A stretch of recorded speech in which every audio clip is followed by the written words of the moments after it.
And now, Melanesian Nightmare. The new Japanese target, Port Moresby, only 300 miles north of Australia, key to a vast strategic area.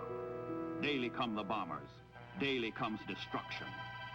Port Moresby blocks Japan's complete control of New Guinea, of Australia. It must be smashed. It must be taken.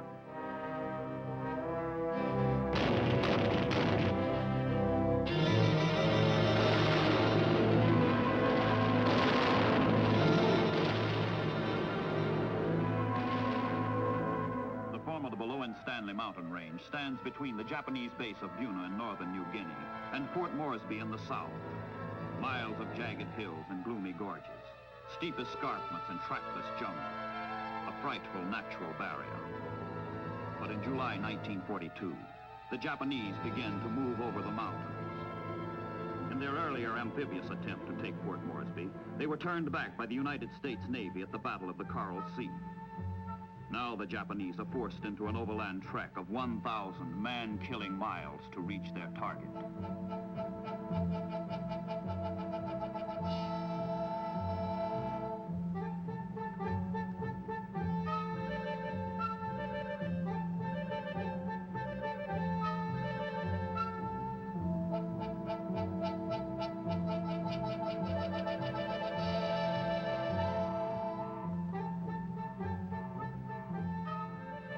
Outside Port Moresby, where the Japanese must be met and stopped, is a steaming, tangled nightmare of tropical undergrowth and malarial mountains. This is the part of the world called Melanesia, the Black Islands. For the Allied soldiers, sailors, and airmen who must throw back the Japanese, the Melanesian nightmare begins.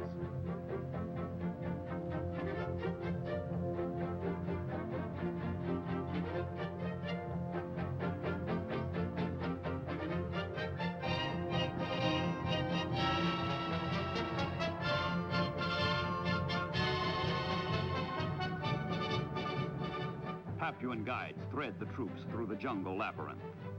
Australian infantry has stopped the Japanese a scant 30 miles from Port Moresby. Now it is the Allies who must advance through tortuous New Guinea, against a foe fiercely resisting.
Of bitter, brutal combat.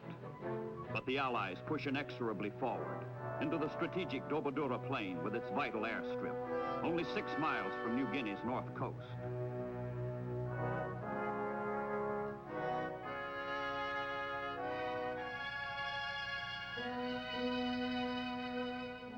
The Japanese retreat becomes a rout. Enemy garrisons give up Buna, Gona, Sanananda, North Coast bases that will serve as stepping stones for future Allied advance. For both sides, the campaign has been a horror of death, wounds, disease.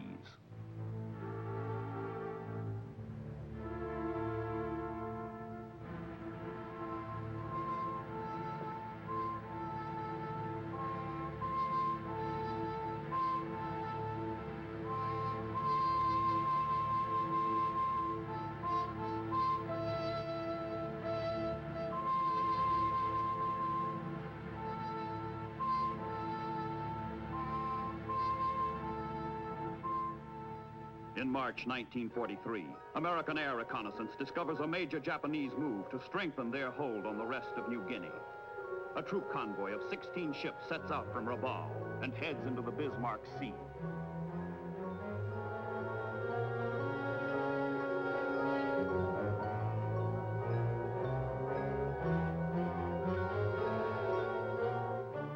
Dispatches come indicating 8 enemy troop transports and 8 destroyers on the way.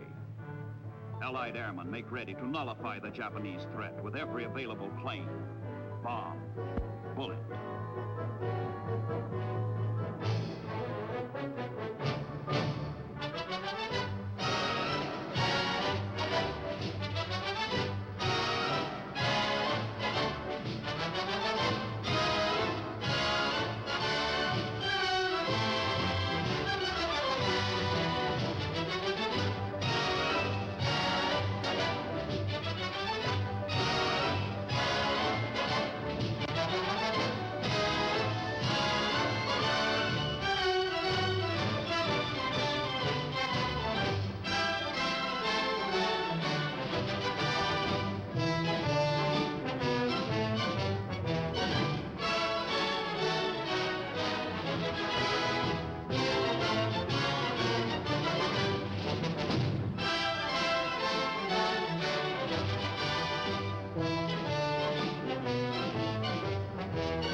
The Battle of the Bismarck Sea is a major victory of planes over ships.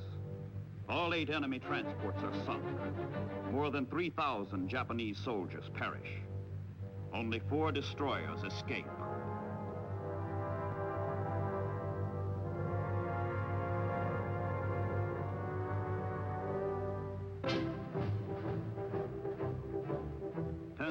Miles from the Bismarck Sea. Throughout the United States, shipyards are building a new amphibious navy and strange new ships called LSTs, landing ship tanks. These will change the pattern of war. The Second World War has evolved into the first great amphibious conflict in history, and landing craft take priority over destroyers, carriers, and everything else. Down the rivers of the United States, into the oceans of the world, plod the LSTs.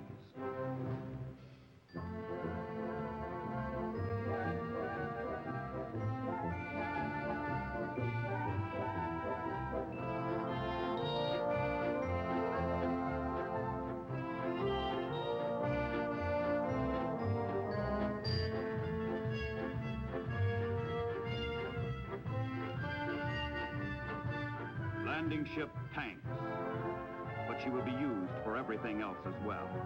And loading her for combat becomes a job for experts. The 2,100 tons of materiel she carries must be stowed aboard in precise sequence and proper order, so that what is needed worst can be put ashore quickest when she joins battle on some remote beachhead.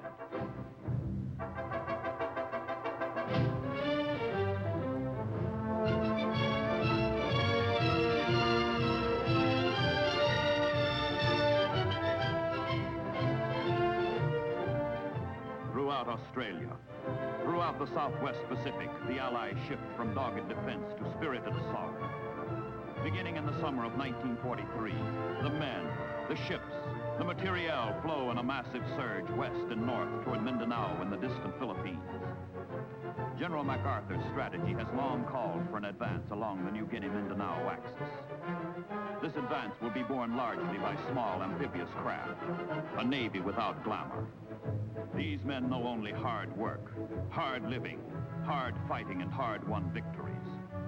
Now the LSTs, the floating garages, come into their own. Loading techniques blueprinted in advance become actuality. Pile it in, stuff them full, and every item finds its designated place.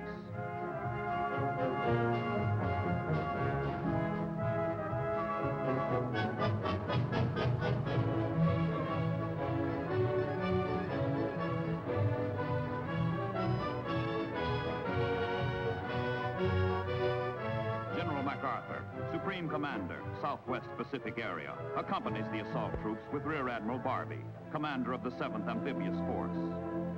I shall return, MacArthur has said, referring to the Philippines. But fulfillment has seemed remote.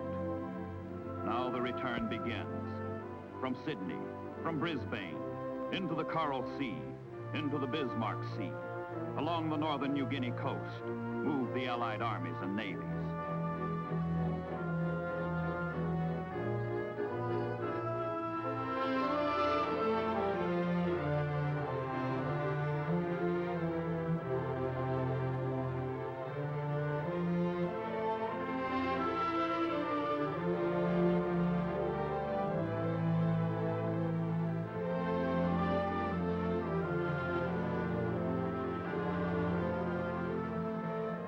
These are combined operations, carried out by the forces of several nations working in closely welded units.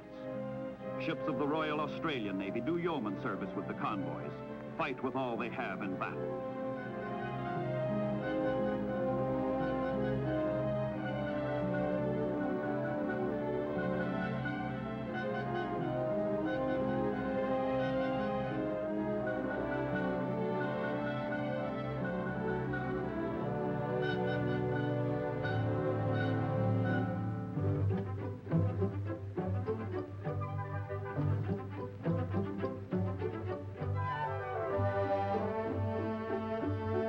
Nassau Bay, Salamaua, Lae, Finschhafen, Saidor. These are footholds along the New Guinea coast, needed for Allied progress westward. The approach is covered, stealthy, cloaked in darkness. And night in the convoy is tense, silent, strained. Dawn will bring the test of combat, the ordeal of fire.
Everywhere the Japanese resist with fortitude, fury, determination. Cut off from their bases, with retreat impossible, they fight the losing battle for New Guinea.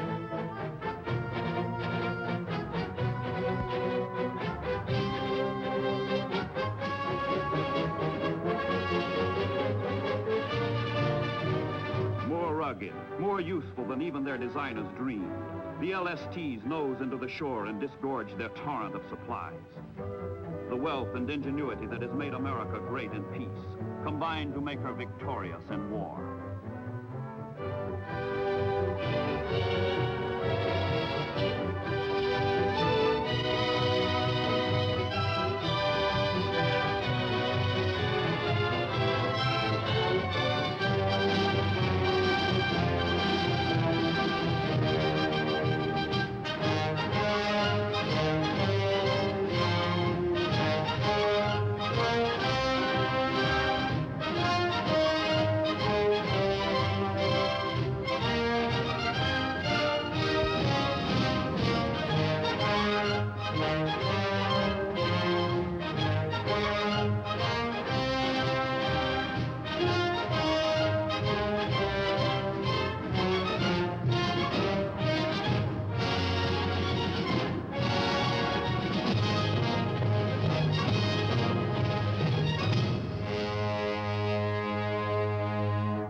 In one of his rare promises to his emperor, Dictator Tojo has promised to stop the enemy's westward movement.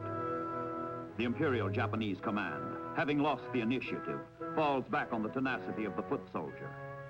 All the strength that can be spared from other theaters is mustered to hold Western New Guinea for the Empire.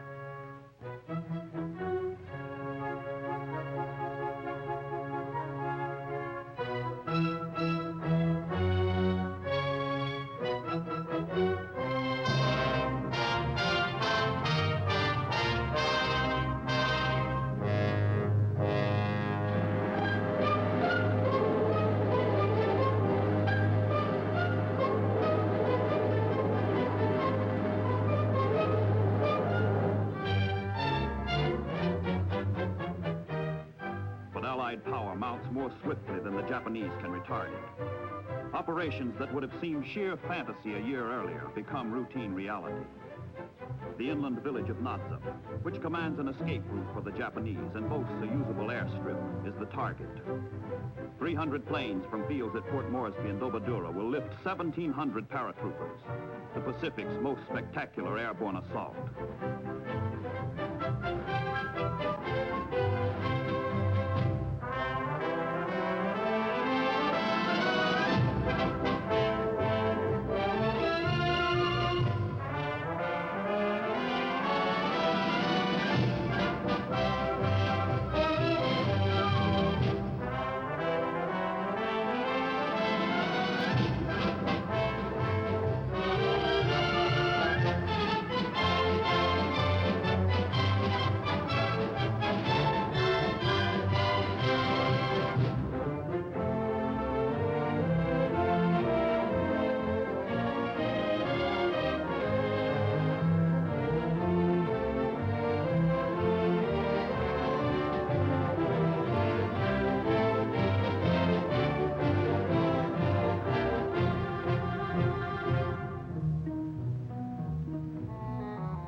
Whether the invading troops find their footholds on New Guinea from the air or from the sea, the jungle is equally cruel, the enemy just as malevolent.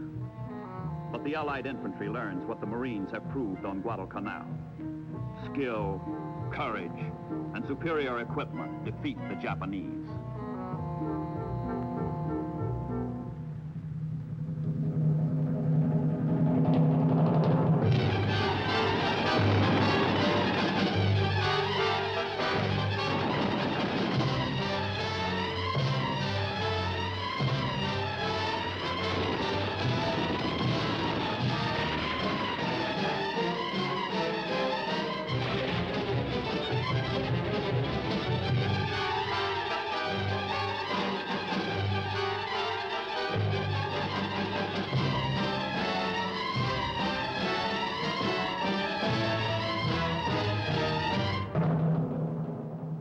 Guinea natives are primitive and warlike.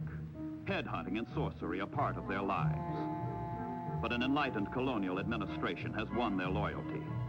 As pathfinders and guides, they lead Allied patrols through secret trails, bring up mail and supplies, and help maintain isolated outposts deep in the jungle.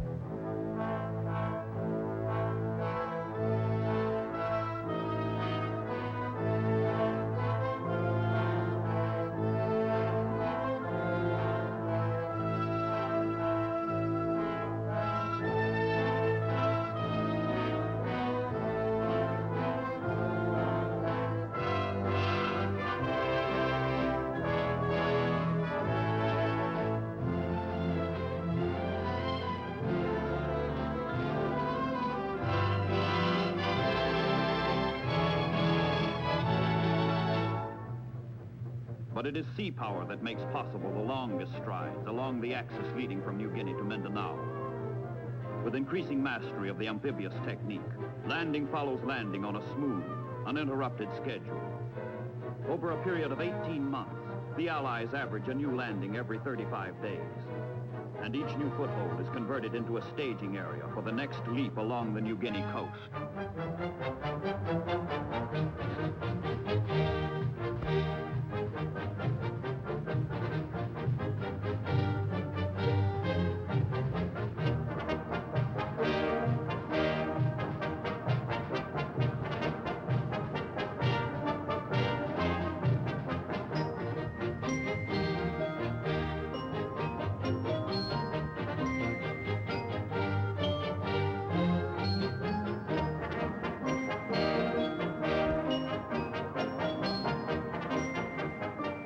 Their sluggish, 12-knot pace wins a new designation from the crews of the LSTs.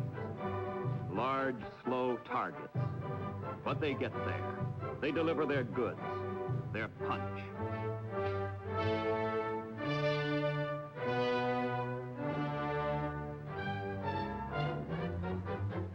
Admiral Nimitz, Commander-in-Chief of the United States Pacific Fleet, and General MacArthur work out the grand design for the westward advance. Nimitz supports MacArthur, making possible huge leapfrog jumps along New Guinea's coast. With Itape and Hollandia, the Allies will be 400 miles nearer to the goal, nearer to the Philippines.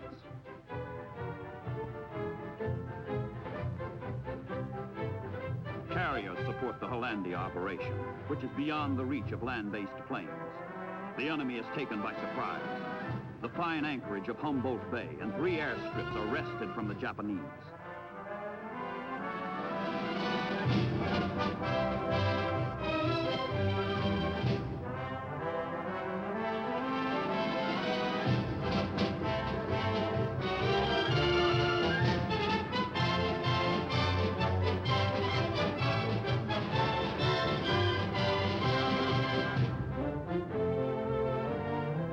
Smokescreen to cloak ever more landing crews. And the advance goes relentlessly on, north and west, Araway, Wakta and Biak, Numfor and Sansapor. Sansapor is on the uttermost western tip of New Guinea, and with it the entire coast is in Allied hands. But the advance does not stop. In September 1944, the Allies swarm ashore on the island of Morotai, on the threshold of the Philippines. More than 135,000 enemy troops have been bypassed, cut off without hope of rescue. In a little over 12 months, Allied forces in the Southwest Pacific storm 1,300 miles closer to the heart of the Japanese Empire.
Death, these brave men know thy sting.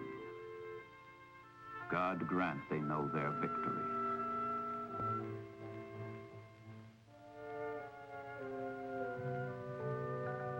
In Tokyo, throughout Japan, a weird, an unreal atmosphere of victory and invincibility still prevails.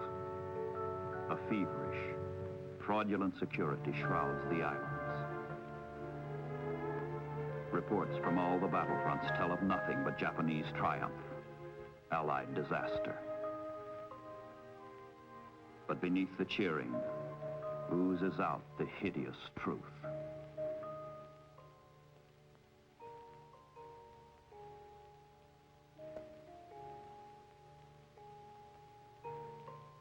Back from the battlefronts come the white boxes with the ashes of the dead, the fallen. Welcome home, young man. You were ours, and they took you away. You are no more. Suns may set and rise, but you must sleep on during one never-ending night. And now, Roman Renaissance.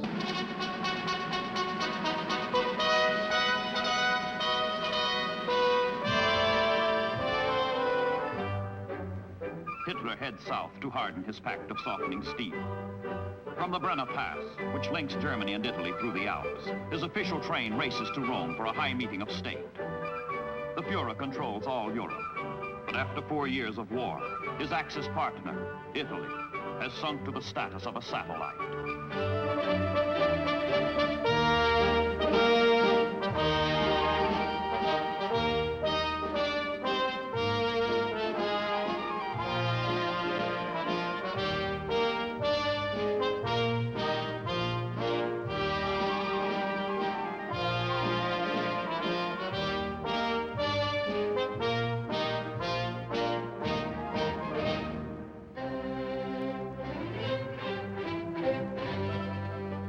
Italy's dictator, Mussolini, and Italy's king, Victor Emmanuel III, greet their German overlord. All Rome is on dress parade.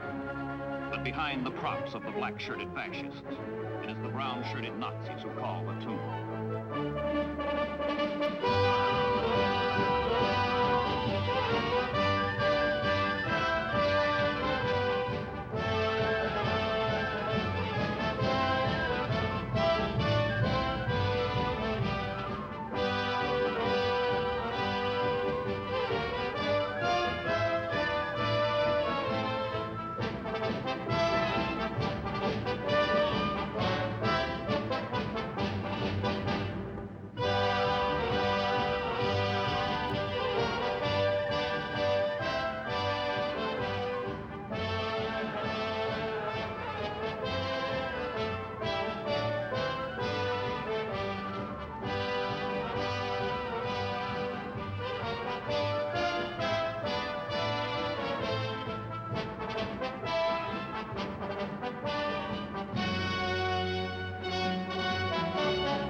Grandeur that was Rome, debased, mocked, to make an Axis holiday. After 2 decades of dictatorship, Mussolini's regime still retains its outward flamboyance and flashes a gaudy front to the world. But the foundations of fascism are crumbling. Its days are numbered. This is the twilight of an era.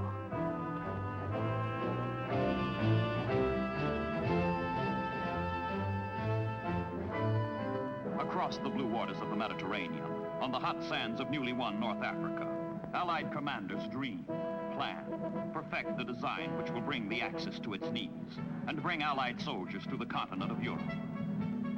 Sicily is the stepping stone. General Montgomery will command the British troops, General Patton the Americans. The greatest convoy yet organized, almost 3,000 ships and landing craft, from ports stretched all the way east to Suez, all the way west to Gibraltar, will deliver the punch on which hangs the fate of the Italian Empire.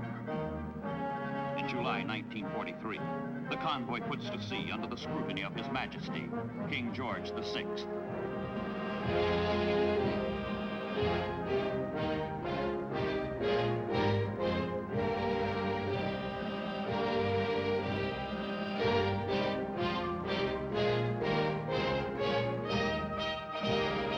160,000 Allied soldiers move toward Sicily. No enemy action challenges the passage of the ships, but another and more awful hazard intervenes. In the path of the smooth sailing convoy, a storm is making up. Unseasonable, unpredictable, threatening weather. It is too late to turn back. Land-loving troops sail into the tempest.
convoy and its men weather the storm.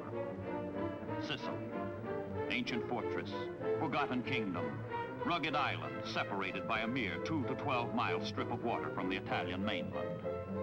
But it takes 6 weeks of vigorous fighting before Sicily falls, and the last prisoners from the broken ranks of the Axis call it quits.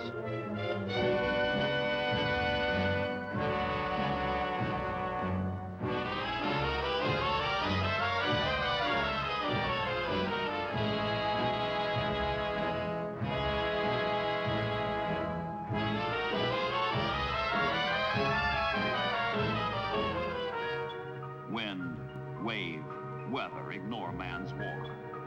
Again, nature lashes the Allied sailors, this time carrying Axis prisoners back to North Africa. Allied ships may founder, but of greater significance, fascism itself has foundered.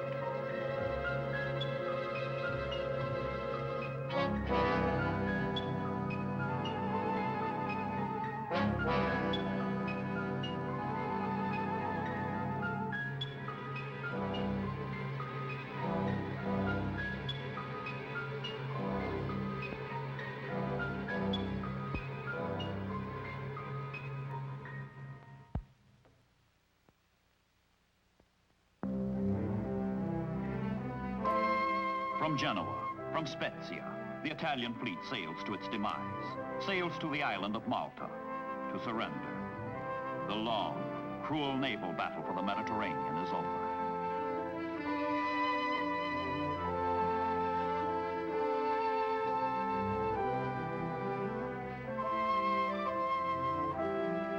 Tiny Malta, which has endured the worst of Axis lashings, ironically becomes the scene of Axis dissolution. It is September 1943. Italy signs an armistice. Mussolini has fallen. His successor, Field Marshal Badoglio, brings Italy over to the Allied side.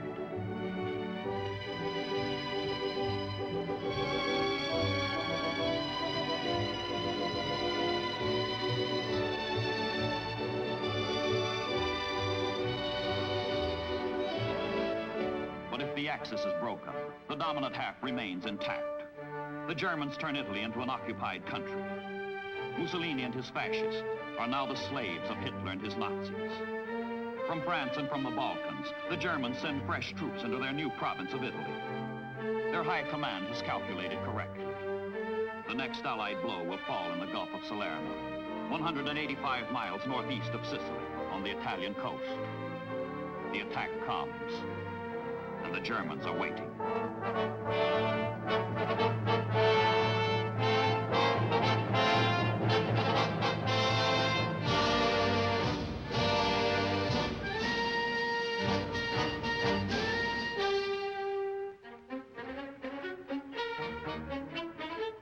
September 9th, 1943, exactly 4 years after the beginning of World War II. The United States Fifth Army and the British 10th Corps hit the Italian mainland, knocked the first hole into the fortress of Europe. Salerno is only 40 miles south of Naples, the greatest port in southern Europe. That is what the Allies are after. But first they must slug it out with the Germans. The Gulf of Salerno becomes the Gulf of Despair.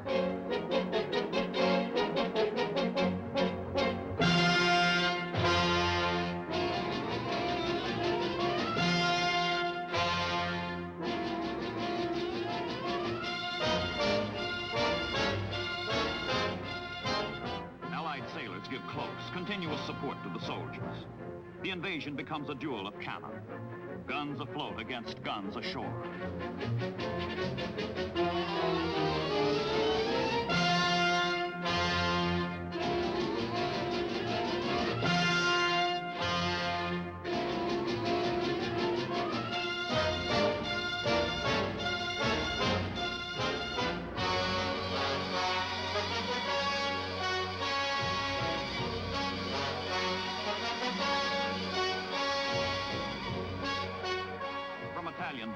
The German Luftwaffe throws everything it has against the invaders, hoping to smash the landings and pin down the Allies south of Naples.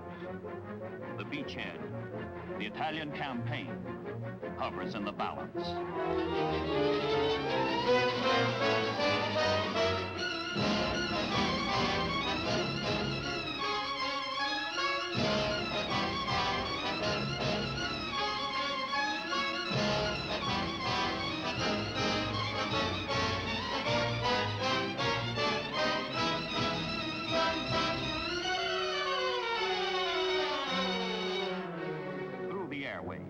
German propaganda blankets the world with the news that the invaders are being thrown into the sea. But the flow of Allied men and supplies continues in the face of a new, fearsome weapon used by the Germans for the first time, the remote-controlled glider bomb.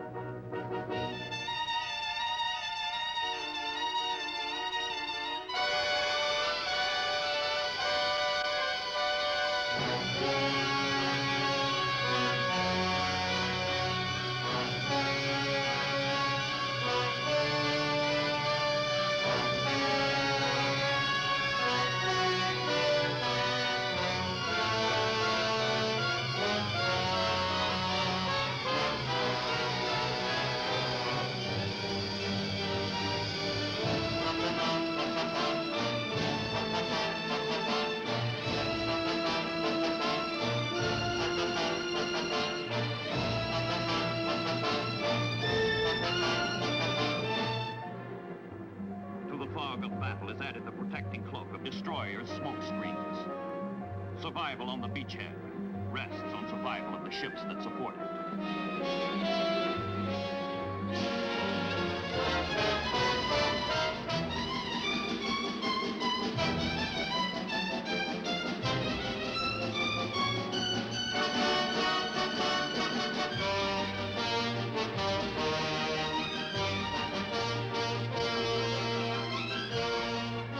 Sicily and at Salerno, the landing ship's tanks, the LSTs, are formally christened in action, in fire. They are destined to become an integral part of all future amphibious operations.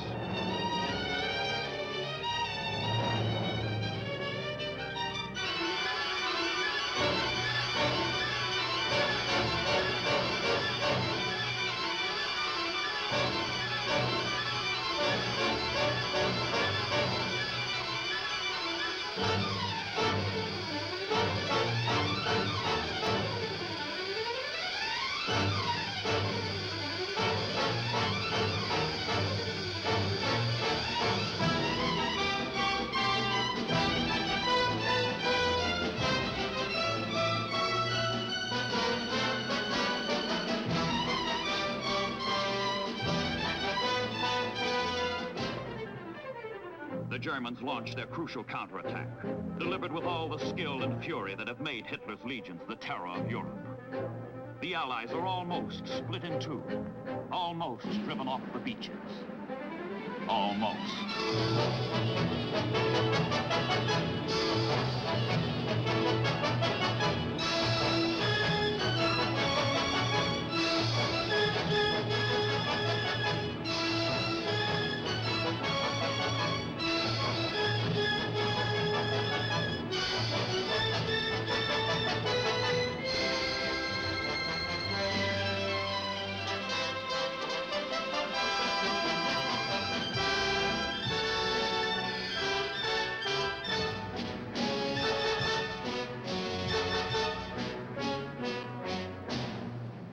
October the 1st, 1943. Naples. The Germans have failed. The Germans fall back to the north. The Allies have their port. A city reeling from air raids, ravaged by typhus, ricketed from hunger. But for the Neapolitans, defeat means peace. For the troops, Naples is only a way station on the weary march to Rome.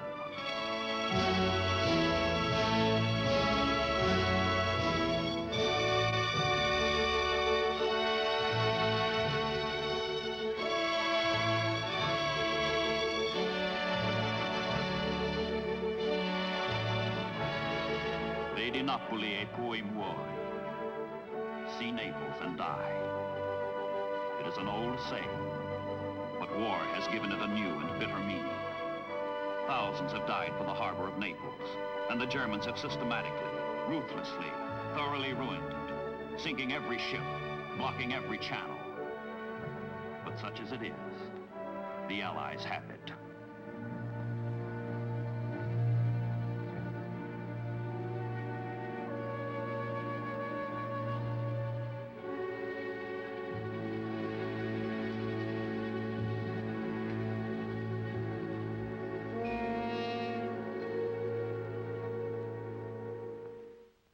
One of the greatest salvage feats in the annals of war is performed by Allied engineers in the Bay of Naples. Within a fortnight, the harbor is operating. Within a month, 50 hulks are raised and the port is clear. Clear to receive the avalanche of supplies needed to sustain and broaden the Italian campaign. Naples is the reward for the ordeal of Salerno.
Pile up. But inland, at Cassino, the Germans stand entrenched, immovable, and the campaign becomes a bloody, futile stalemate. Checked on land, the Allies counter with a sweeping flank attack by sea. From Naples and Salerno, a convoy sails 120 miles up the coast to Anzio, only 30 miles south of Rome itself. The Americans call it an end run. The British call it a cat claw. 50,000 troops are put ashore behind the flabbergasted Germans.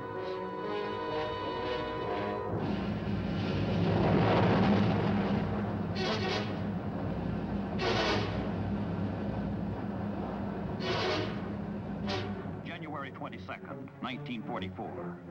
The initial landings are unopposed, but Allied success is checked by Allied error. Instead of swift exploitation and immediate breakout, the invaders dig in, giving the Germans time to rally their defenses, time to isolate, imprison the beachhead in a perimeter of steel. The hell of Salerno pales before Anzio's inferno.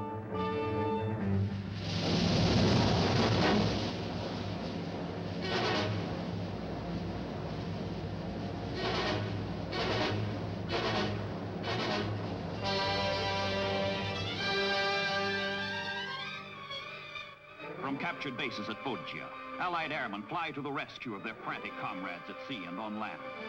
Sailors and soldiers whose blood holds Anzio. And from the Balkans, the Germans bring in more planes to slaughter the precarious invaders.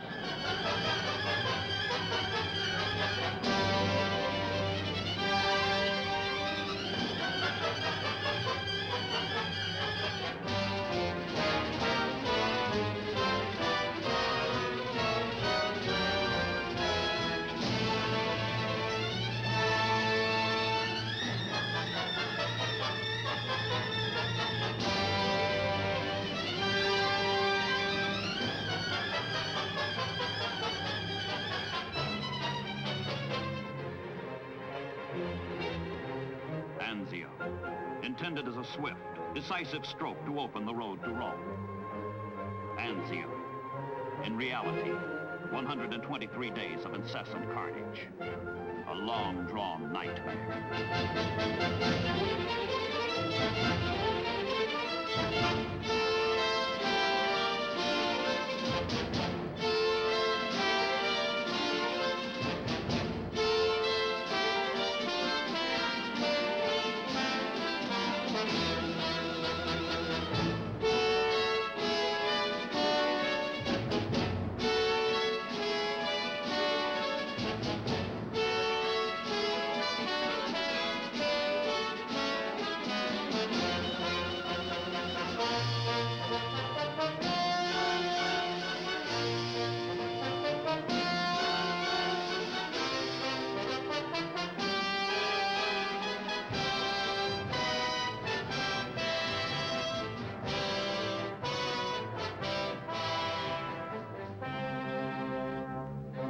It was January when the Allies landed at Anzio. It is May when the Germans collapse. 3 crack Nazi divisions have been destroyed. 30,000 young men are lost to Hitler.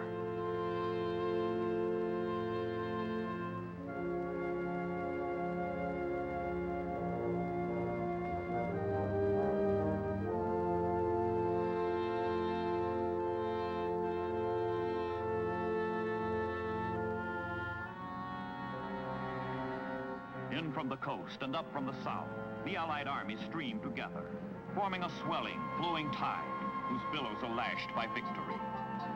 The march begins. The march to Rome.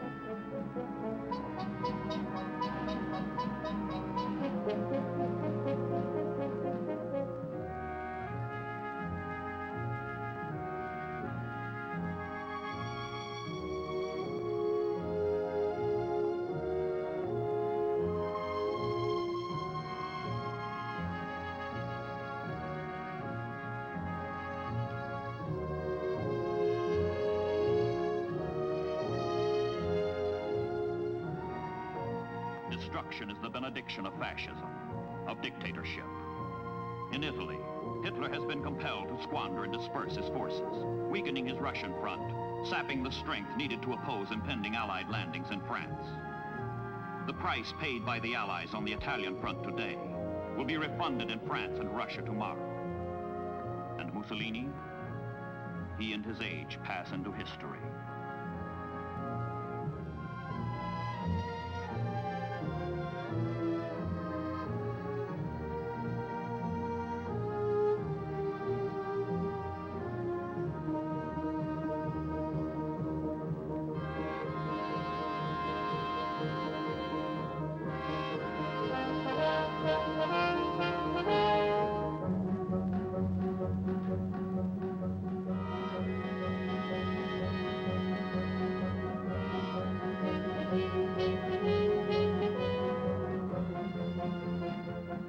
Northward flee the Germans, northward to turn and fight again. But Rome is free, free again.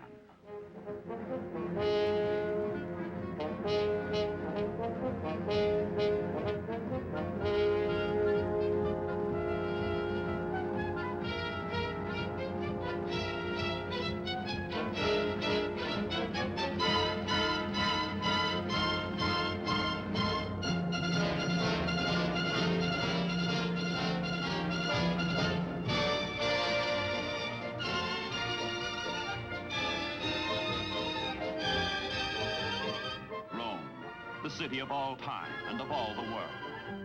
And all the world, it seems, comes marching into Rome on this 4th day of June in the year 1944. The Americans come and the British come. So do the Canadians and Greeks, the Indians and Irish, the South Africans and French, the Moroccans, the Poles, Brazilians, Dutch, and the Italians too. An army speaking 40 different languages, all with the same meaning. Roman Renaissance. The rebirth of a city, the rebirth of a nation, the rebirth of freedom for the humble, the oppressed.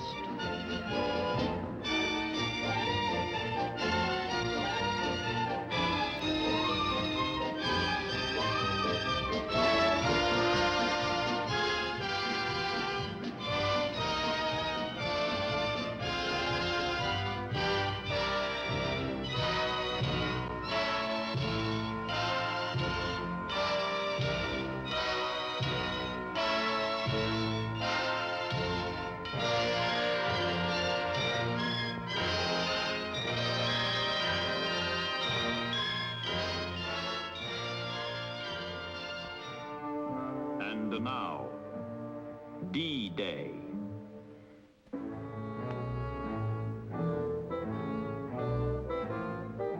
On June the 6th, 1944, an Allied expeditionary force will invade the continent of Europe. That day must come.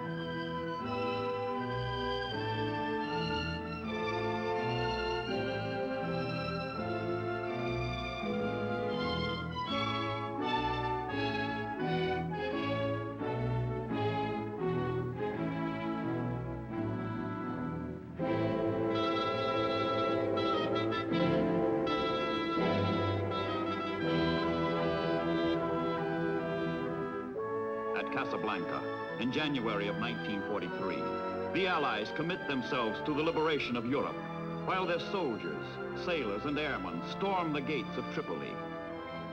North Africa is yet to be won, but the combined chiefs of staff speak their distant dream to cross the Channel, return to the continent.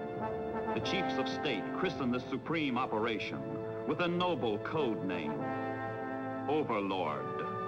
In London, a year later, the Supreme Commander, Allied Expeditionary Forces, General Eisenhower, takes up the task of piercing the heart of Germany and destroying her armed forces.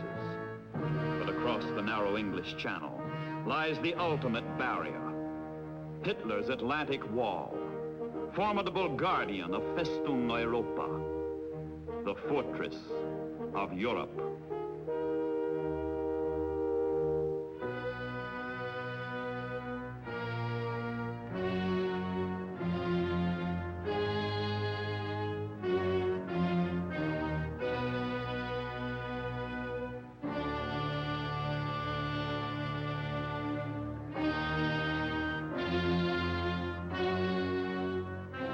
Field Marshal Rommel, the Desert Fox, one-time hero of the Africa Corps, commands the coastal defense. He multiplies the fortifications and sows death on the beaches for those who dare transgress.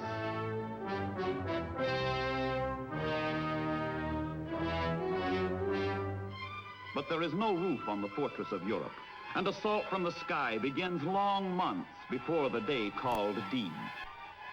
This is the key that unlocks the gate. Paralyze Germany's war machine. Pound the Luftwaffe into impotence.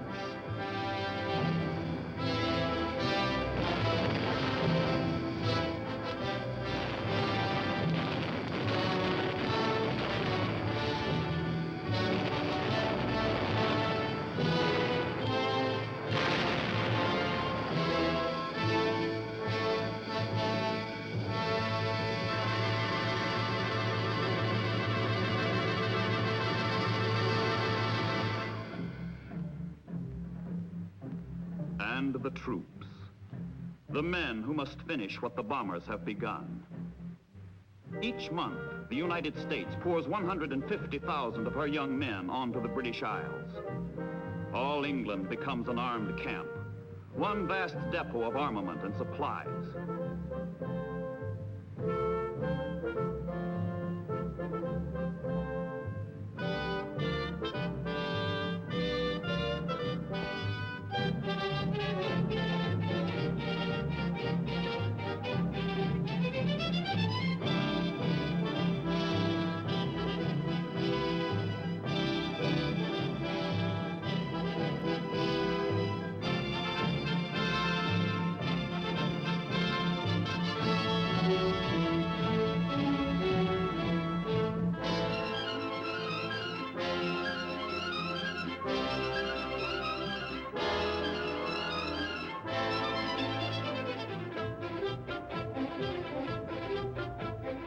At the appointed hour, a torrent of materiel and men will be set in motion. Southward to the Channel, southward to the embarkation ports, southward to destiny.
It is spring, 1944. The date has been set. The hour has been chosen. Men committed to the assault are sealed in ships for secrecy. Ports, camps, and assembly points are cut off from the outside world. There is nothing to do but wait on tide and weather. Wait, and get ready, and keep ready, and wait, and wait.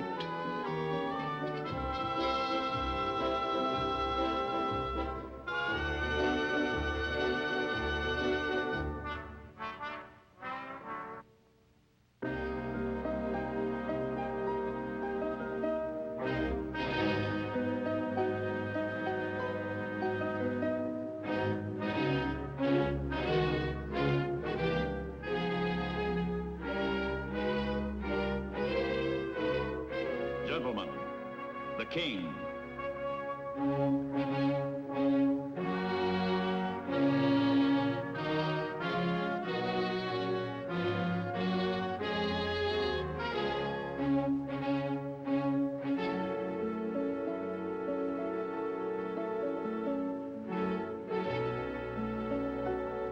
From Falmouth, from Portland, from Plymouth, from Weymouth, the ships depart.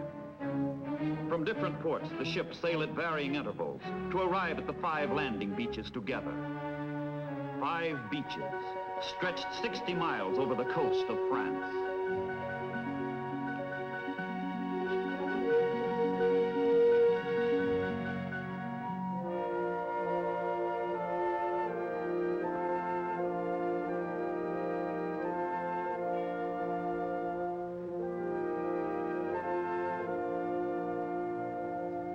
First to invade will be the paratroops. Their mission is to support the landings. Intelligence officers have warned the Supreme Commander that the airborne assault is too hazardous to succeed. But without it, the landings may fail. Eisenhower faces a crucial decision. Should he risk the slaughter of 2 superb divisions, or should he cancel the drop and imperil the whole invasion? He orders the paratroopers to France.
Gliders go in. France is below.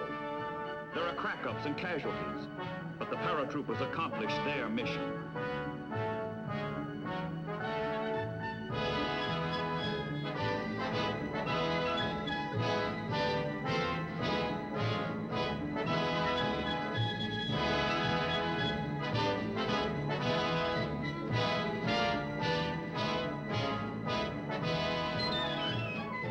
Tactical air squadrons fly 5,000 sorties to support the amphibious assault.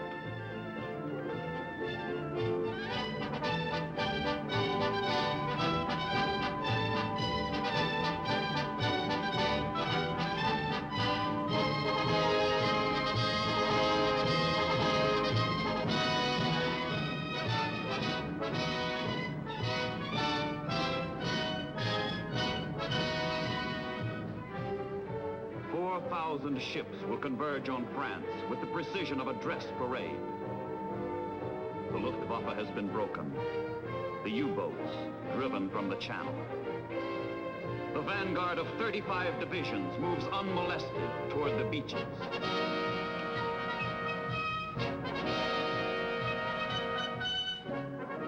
Warships prepare to open the assault with a barrage of gunfire. Battleship Nevada is there, torpedoed at Pearl Harbor, a flagship at Normandy. Naval guns open the Western Front.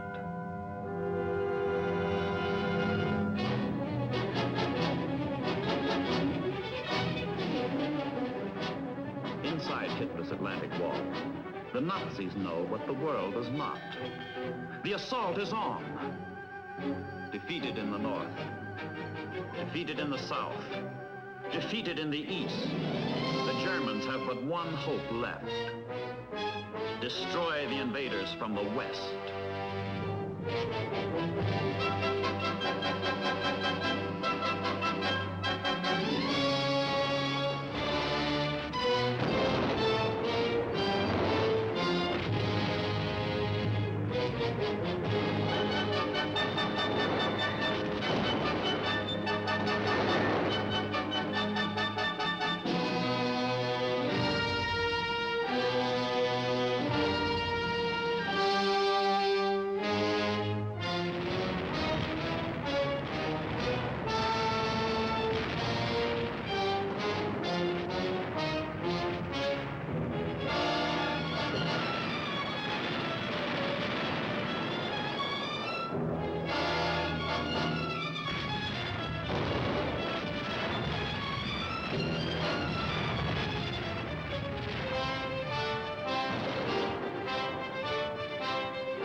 Tons of concrete float across the channel.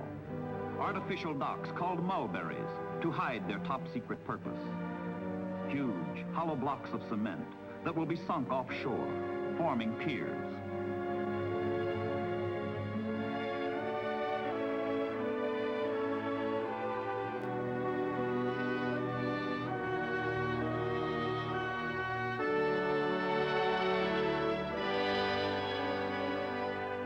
Few things are predictable in war. Sometimes casualties are lightest, where heaviest losses are expected. And often the worst fighting takes place, where none is anticipated.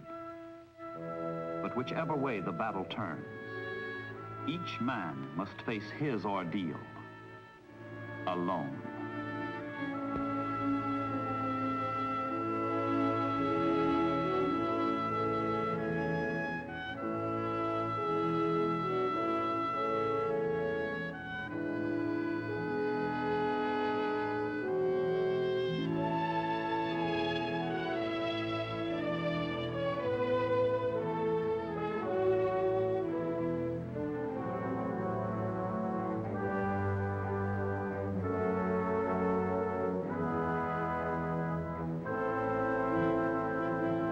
"54 merchant ships are deliberately sunk to build a breakwater that shelters the shore under its lee.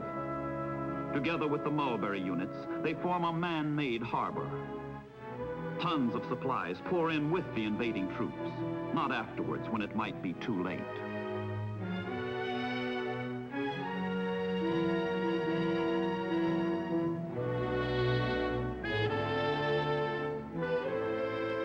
Human ingenuity rises to the challenge of invasion.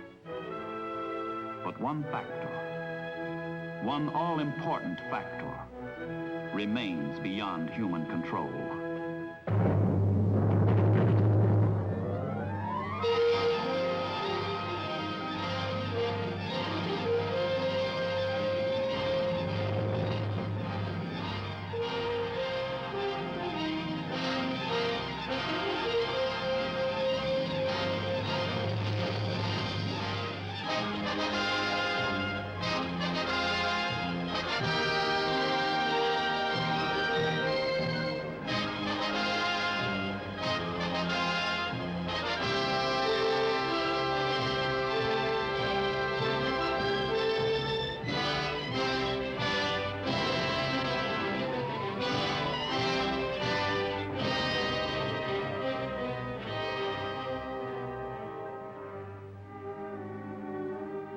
What the might of the German army, navy, and air force is unable to do, the worst channel storm in 80 years almost does.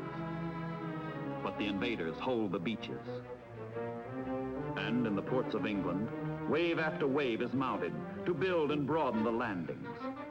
The Allied Expeditionary Naval Forces execute their mission to assure the safe and timely arrival of troops, weapons, supplies. A mission which will have a profound effect on the history of man.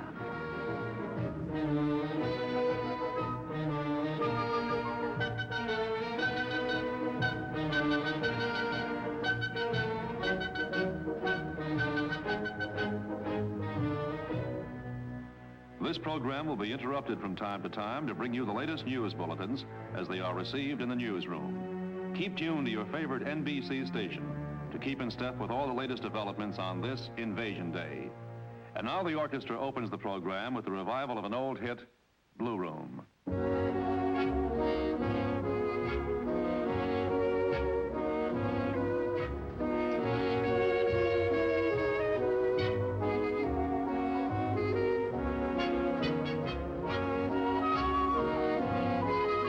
Ladies and gentlemen, we interrupt this program to bring you a special broadcast. This is George Hicks speaking. I'm now speaking from the tower above the signal bridge of an American naval flagship. And we're lying some few miles off the coast of France, where the invasion of Europe has begun. It is now 20 minutes to 6.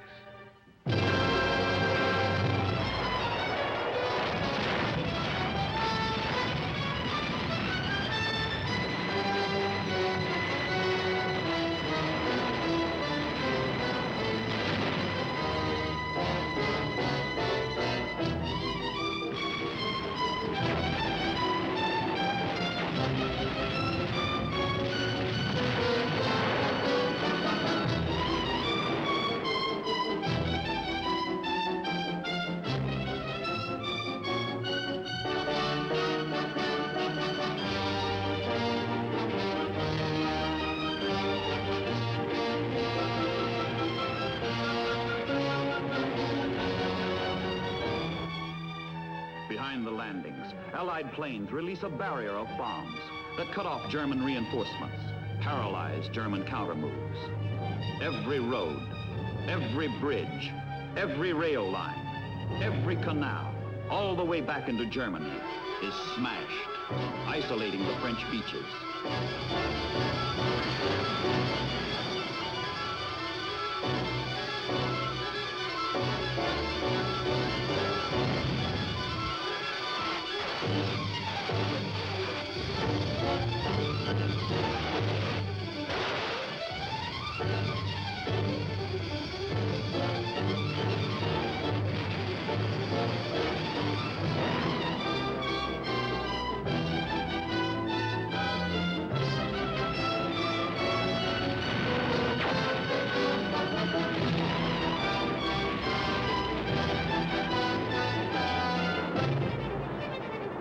Every 75 yards, a landing craft heads for the shore and touches down.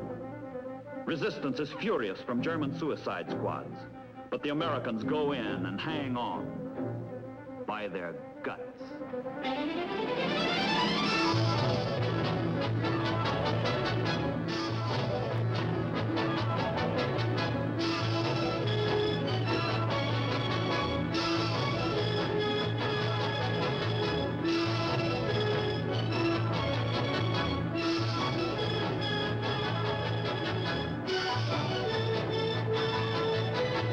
Veterans of Dunkirk return to France, this time to stay. The British soldiers who beat Rommel on the sands of Africa helped destroy him on the sands of Europe.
The architects of invasion view their work. Eisenhower and Admiral Ramsey, commander of Allied naval forces. Commander of American naval forces, Admiral Stark.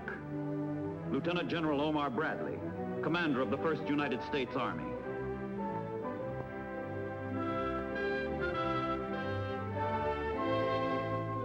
Field Marshal Montgomery of El Alamein, commander of Allied ground forces. After invasion, the breakout, the swelling Allied armies stream inland into Europe.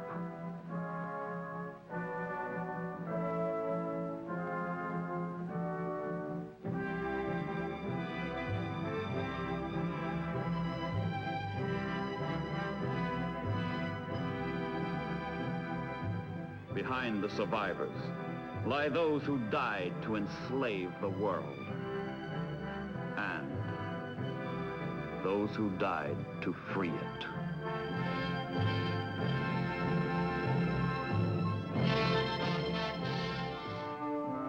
And now, Killers and the Killed.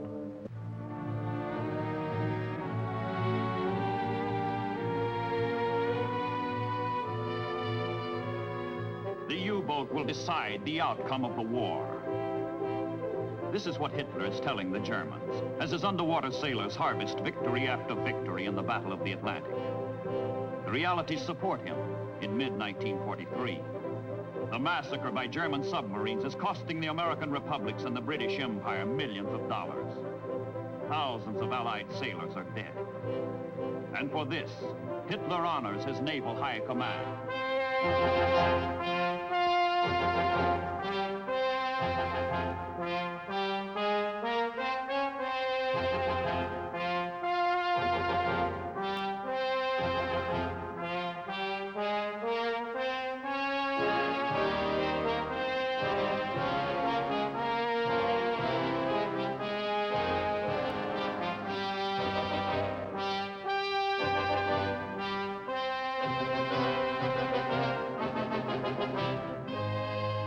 medals? Yes, and more medals. Glory to the Fuhrer. Glory to the Third Reich. Glory to the victors. Hitler presses his propaganda machine to the ultimate, squeezing each drop of triumph out of each victory. Every German is told his submarines threaten the entire Allied war effort with collapse. Germany rejoices in the news that if the United States and Great Britain continue losing at sea, they will be defeated everywhere.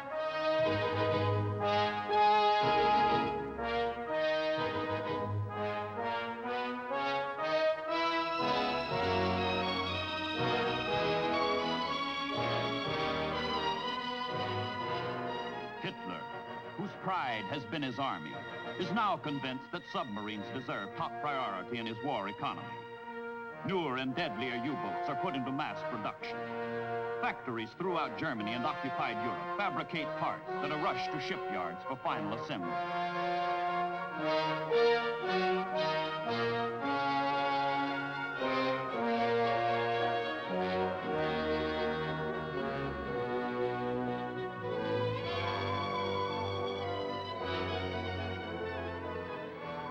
But as the Nazis turn out newer and more murderous models, the doom of the submarine is being sealed by the Allies.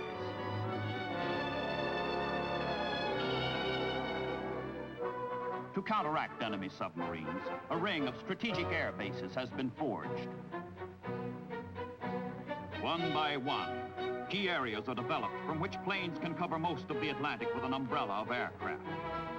Step by step, the sea becomes as deadly for the Germans as they have made it for the Allies. Arc by arc, in 600-mile sweeps, planes encompass the North Atlantic. Sector by sector, aircraft, one of the most potent of anti-submarine weapons, spreads its protection over ocean routes and coastal lanes. Base by base, planes reach out, curtailing the range and speed of the U-boats by keeping them submerged. Area by area, protection grows as the mere presence of aircraft overhead discourages attacks on convoys, breaking the morale of U-boat crews.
But there is still a center ocean gap, the Black Pit, left uncovered by land-based planes. U-boat paradise. Allied bombs are not only over the Atlantic, but from English bases they're being flown over Germany, where they are dumped by the millions, despite Goering's promise to the contrary. Bombs on factories where U-boat parts are made. Bombs on railways that bring the parts together.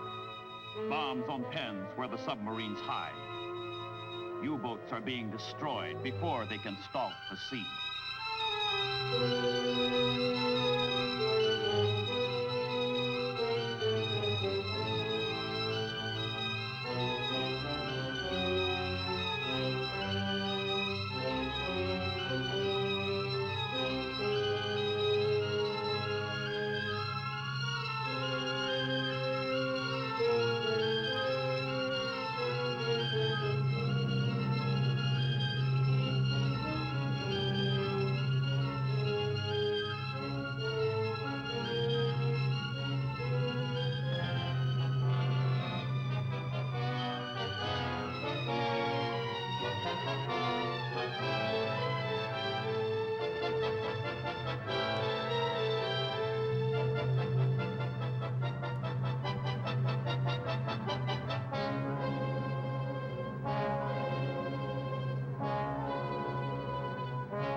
And in the United States, shipyards work around the clock to supply part of the answer to the challenge of the mid-ocean Black Pit, where U-boats still roam unmolested. Critical materials and supplies are diverted to the construction of a new class of ship in the United States Navy, officially designated the CVE. Their crews will call them Jeep carriers or baby flat tops. But Jeep carriers alone are not enough. The Navy begins training pilot candidates with special aptitudes and building the planes for those who pass the rigid test. All three elements of the plan: building the ships, training the men, turning out the planes, progress simultaneously in an all-out effort aimed at killing enemy submarines.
Great Lakes steamers have been converted into seagoing schools, where pilots learn to negotiate tiny, unstable flight decks.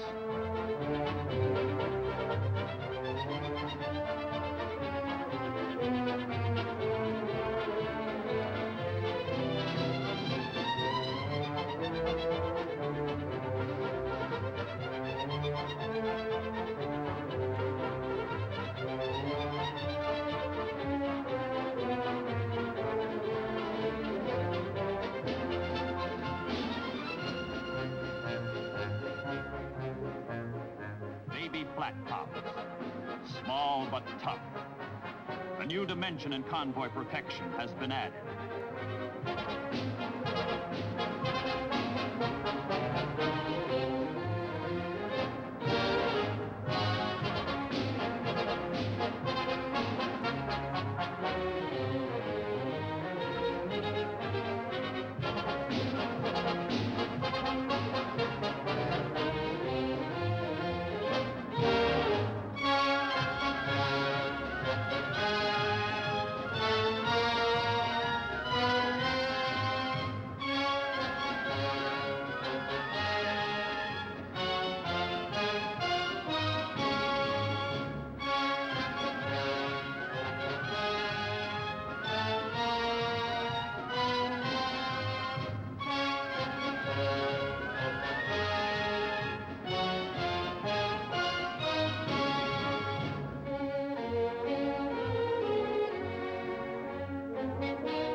Umbrella with them, cargo and troop ships can safely sail across the fatal mid-ocean gap. Soon to be U-boat hell. No enemy submarine can surface anywhere in the Atlantic, from the Arctic to the Antarctic, without fear of destruction. The Allies force the sea lanes open for the liberation of Europe, for ultimate victory.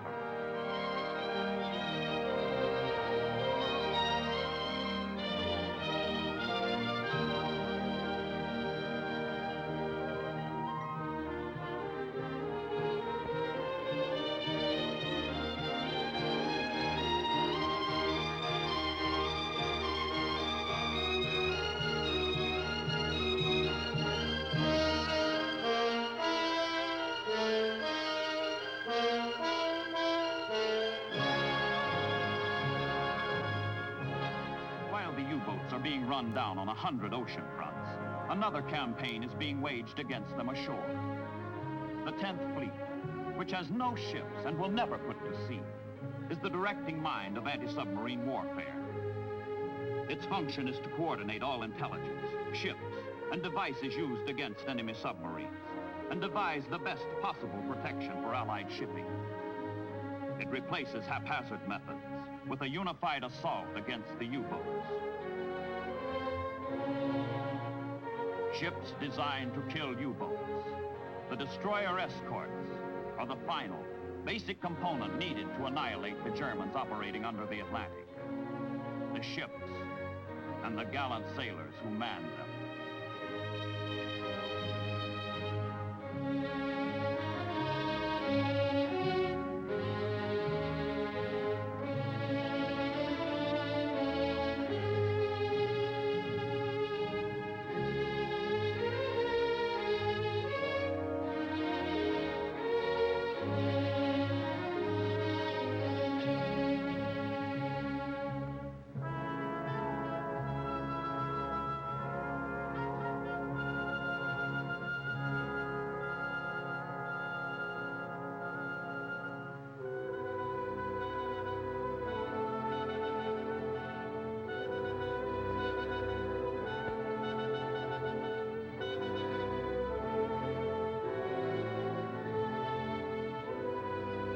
Many a U-boat's death is plotted in research centers, where extraordinary instruments are invented and perfected to aid in detection, pursuit, and the fight.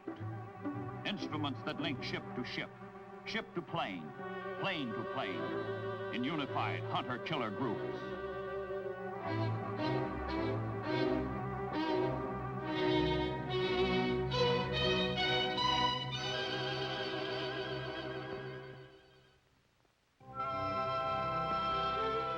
The Jeep carrier, Guadalcanal, has one of the most exciting tales to tell of the Allied victory in the Battle of the Atlantic.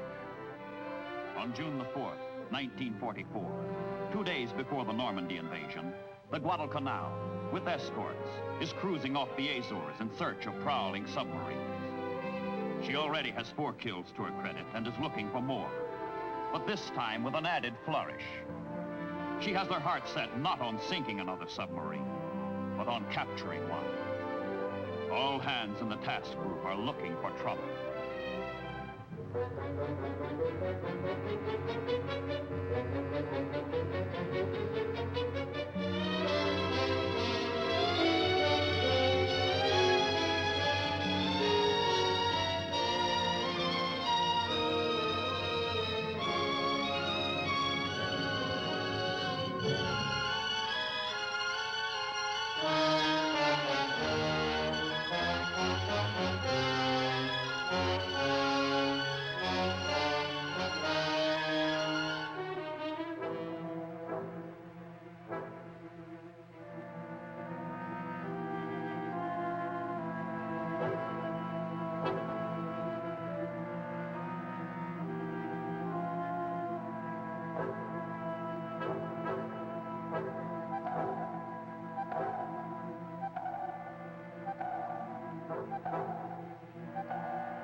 Then it comes. Submarine contact. Out goes the word. We are starting attack.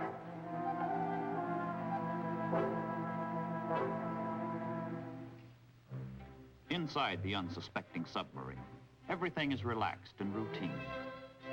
It is Sunday and the Germans are taking it easy. But there is a surprise in store for them.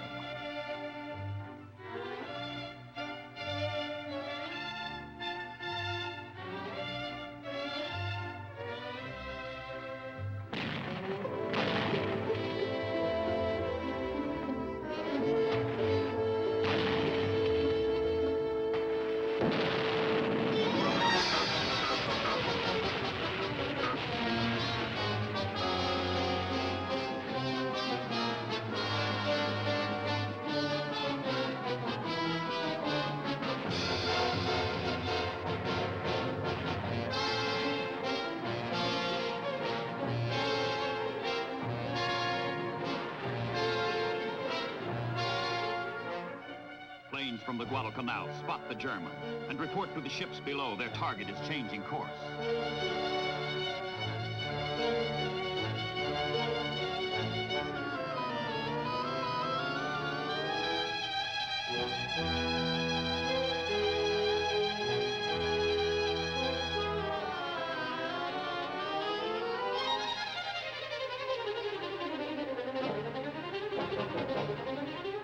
One of the planes swoops down to mark the U-boat's location with machine gun fire.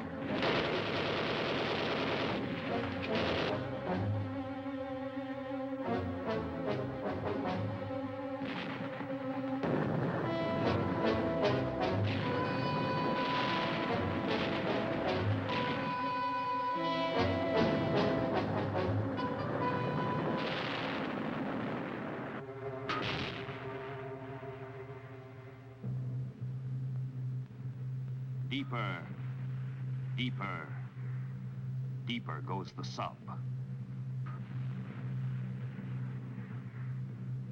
Cut the engines. Silence. But there is no escape.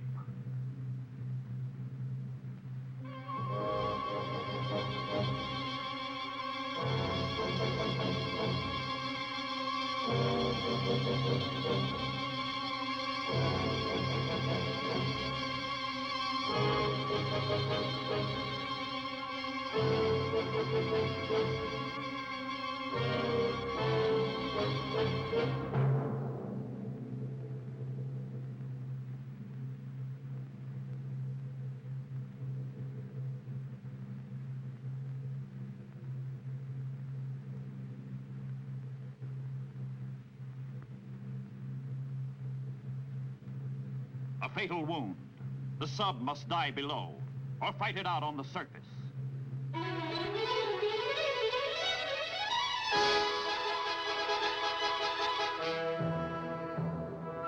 She's coming up.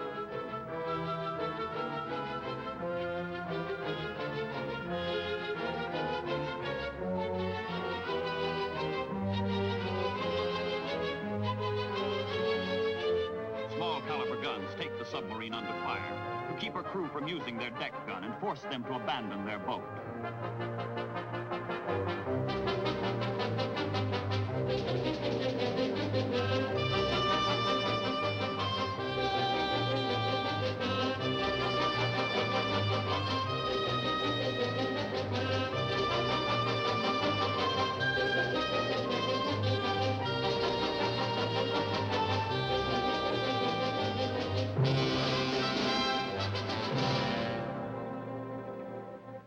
ancient order rings out.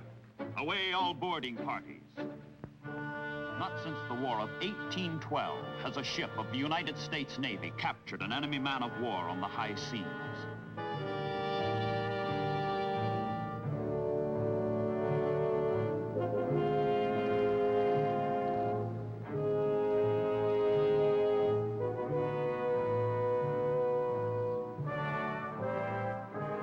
German sailors are taken prisoner, including the captain of U-505.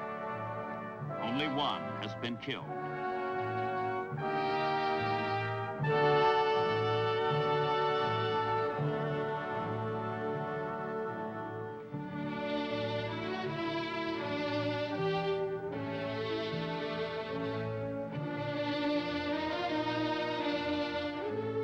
The Guadalcanal brings her prize, defeated and helpless, alongside for towing back to Bermuda. And with the U-505, vanishes the German dream for conquest of the Atlantic.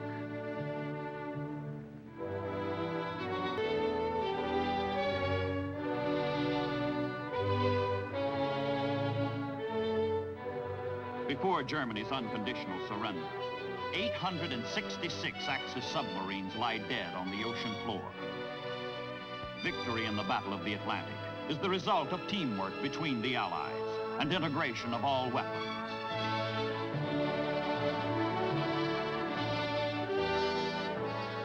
The Germans surrender. The Battle of the Atlantic is won. The desperate, vicious struggle is over. To Allied airmen and sailors who have restored freedom to the seas, all honor for making victory possible in World War II.